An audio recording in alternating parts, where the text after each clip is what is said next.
Bonjour et bienvenue sur Isobourse. Vendredi 21 février 2025, l'indice CAC 40 a terminé la semaine sur une baisse hebdomadaire de 0,29% à 8154 points, portant son gain à 10,48% depuis le début d'année 2025. Alors à l'exception du FTSE MIB italien et du Belvin belge qui ont clôturé la semaine en hausse, les autres grands indices boursiers de la zone euro ont terminé en territoire négatif. Le DAX, principal indice de la bourse de Francfort, a perdu 1%, enregistrant ainsi la plus forte baisse hebdomadaire à la veille des élections en Allemagne. À la bourse de Paris, la courbe de pression Isobourse 5 mois de l'indice CAC 40 frôle désormais celle à 20 mois, annonçant un possible croisement haussier. Les cours évoluent près des sommets atteints au printemps 2024, soutenus par le rebond de ce début d'année 2025. Alors si cette dynamique est encourageante, seule la confirmation d'un croisement haussier entre ces deux courbes permettrait d'envisager un rebond plus solide et durable à moyen terme. En données hebdomadaires, la courbe de pression Isobourse 5 semaines de l'indice CAC 40 évolue au-dessus de celle à 20 semaines, depuis le croisement validé lors de la semaine du 13 janvier 2025, confirmant ainsi un mouvement haussier à court terme que le modèle Isobourse a parfaitement anticipé. Ce n'est que sur l'unité de temps quotidienne que nous observons une proximité entre les courbes de pression Isobourse 5 et 20 jours.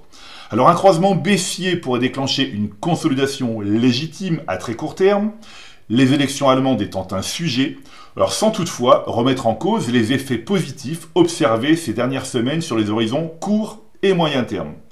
Alors pour enrichir l'analyse du principal indice de la bourse de Paris, il est particulièrement pertinent d'examiner l'évolution des 200 valeurs les plus échangées dans la zone euro sur divers horizons temporels.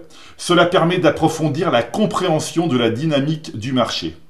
Alors après, une légère phase d'incertitude à la fin de l'année 2024, l'analyse à moyen terme révèle une tendance générale positive. En effet, selon le modèle Isobourse, le nombre de valeurs en tendance haussière à moyen terme est supérieur à celui des valeurs en tendance baissière. L'analyse maintenant hebdomadaire du consensus Isobourse révèle que la dynamique haussière s'est solidement installée après plusieurs semaines marquées par des tendances baissières.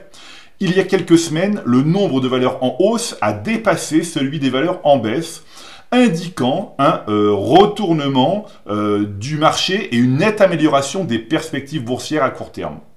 Toutefois, à très court terme, et comme nous l'avons observé sur le CAC 40 avec le positionnement des cours de pression Isobourse 5 et 20 jours, une hésitation semble se dessiner.